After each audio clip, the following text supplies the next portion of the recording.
is like a palette of colors.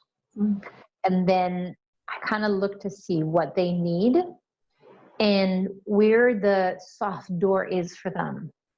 So the body will normally show you where it's easy to come in and where it's hard to come in. And where it's hard to come in, there will be more resistance. So I will try to come in where it's easier to come in, where it's softer to come in, and then to create confidence in the body by creating trust, by coming to vulnerable places and coming very gently and allowing whatever is there. When I'm working, I usually use 2 tools and then other smaller tools, and I'm constantly expanding that array of tools.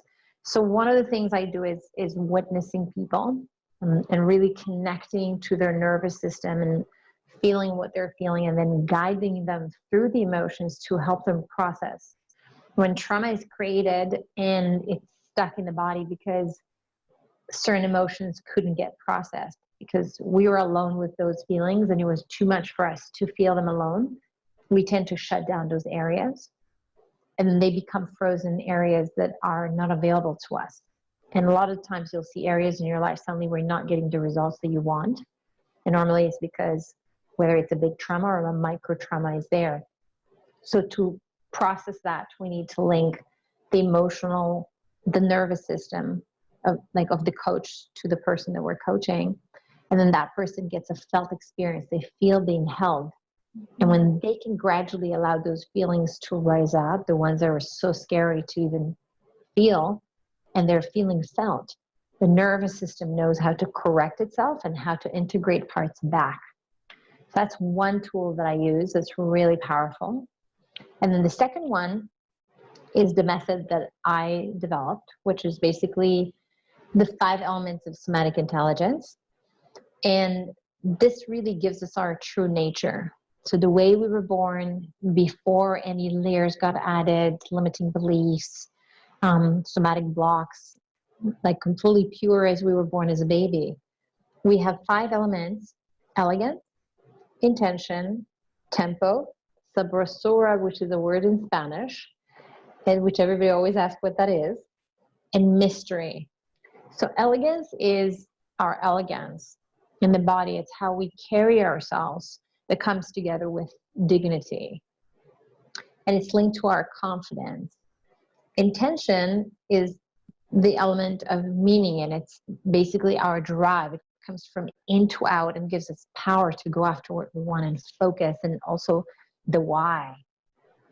Tempo is our enjoyment. It's the energy that's kind of bubbly and balances, the power comes from, is right here, is elegance together with intention. So these are the ones that balance them. That's where the fun is. So tempo is all about the enjoyment. Sabrosura is basically a word that describes our sensuality. But that's mesmerizing. I call it the Jedi force, the Jedi power. It's like when men and women exude sabrosura, there's something magnetic about them that would go, ooh, what was that? Like right. You just notice it. Someone told me in a lecture that I gave in a keynote, he said, I don't want you to be offended by what I'm about to say, but I could just mute you right now and just watch your hands move and I'll be fine. Wow. So that's the sabrosura. It sits on physical self-love. So it's the power of love. So when I'm working, for example, with clients that have trauma, some people come for peak performance, some people come for trauma. Bringing in sabrosura into the body will usually make these people cry, because it's motherly love, and it just floods your body with this like really enveloping kind of loving from the inside. And then mystery is our playfulness, and it's where seduction lives. So we have a dial for each one of them that has a plus and a minus. And the way we know how to set them to our optimal is subjective. And it's based on our life stage, cultural identity, and self-identity. So life stage is the age. You're 35, you're 40, you're 60, and what is going on in your life? Are you going through a divorce? You're getting married, you're by yourself, you have kids, like what's going on in your life right now? Are you flourishing? Are you crashing? Cultural identity. I grew up in Israel. I lived for 17 years in Canada. And for the last 15 years, I've been on the line constantly to Cuba. So I met mystery because of Cuban culture in a whole other way. I've met elegance in a whole other way because of Canadian culture, because they're very humble and they're very elegant, like British people. Mm-hmm. So I'm meeting, and at the same time, Israelis are very intentional and they definitely know how to enjoy life. So I'm meeting these elements very differently than if I lived in my own culture my whole life. And then the final one is the self-identity.